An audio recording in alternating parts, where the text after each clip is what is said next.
नमस्कार मित्रांनो, स्वागत आहे तुमचं आताच्या ब्रेकिंग न्यूजमध्ये। मित्रांनो, पुरंदर इथे होत असलेल्या नियोजित विमानतळाला स्थानिक शेतकऱ्यांनी तीव्र विरोध केलाय।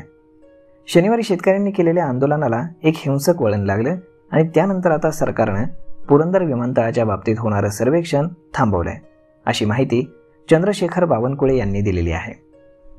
विमानतळाच्या बाबतीत सुरू असलेलं सर्वेक्षण आता थांबवण्यात आले आणि शेतकऱ्यांच्या मुळावर उठून आम्हाला काहीही करायचं नाही। मी याबाबत मुख्यमंत्र्यांशी बोलणार आहे। आमची शेतकऱ्यांना ऑफर आहे, त्यांनी विमानतळ होऊ देणार नाही हा हट्ट सोडावा, असंही चंद्रशेखर बावनकुळे म्हणाले। ते पुढे म्हणाले की पुरंदर विमानतळाच्या भूसंपादनाला विरोध असणाऱ्या अनेक मान्यवरांशी आम्ही चर्चा केली।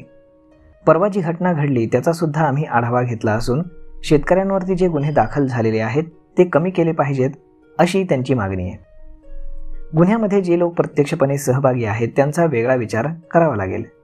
जे निरपराध आहेत त्यांचे गुन्हे मागे घ्यावेत, अशी मागणी आहे। मी मुख्यमंत्री देवेंद्र फडणवीस यांच्याशी उद्या याबाबत चर्चा करणार आहे। कोणालाही पुरंदर विमानतळाला जागा द्यायची नाही, अशी त्यांची भूमिका आहे। मी त्यांना नागपूर प्रकल्पाबाबतची माहिती दिली, असंही बावनकुळे बोलले। पुरंदर विमानतळामुळे पश्चिम महाराष्ट्राचं चित्र बदलणार आहे। शेतकऱ्यांचा माल निर्यात होऊ शकतो। पुण्याच्या विकासाबाबत मुंबई, दिल्लीनंतर पुण्याचं नाव येतं।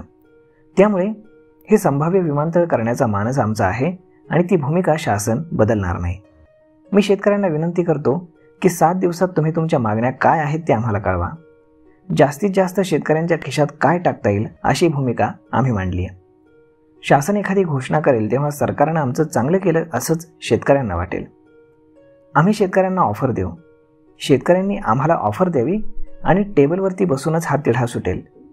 पुढच्या 15 दिवसामध्ये पुन्हा चर्चा करू, असंही बावनकुळे यांनी स्पष्ट केलेलं आहे। तर मग मित्रांनो, अशा पद्धतीनं हे तर स्पष्ट दिसतंय की सरकार विमानतळ बनवणारच आहे, असा पूर्ण मानस त्यांनी तयार केलेला आहे। तर मग आता पुढे काय होतं हे पाहणं जास्त गरजेचं ठरणार आहे।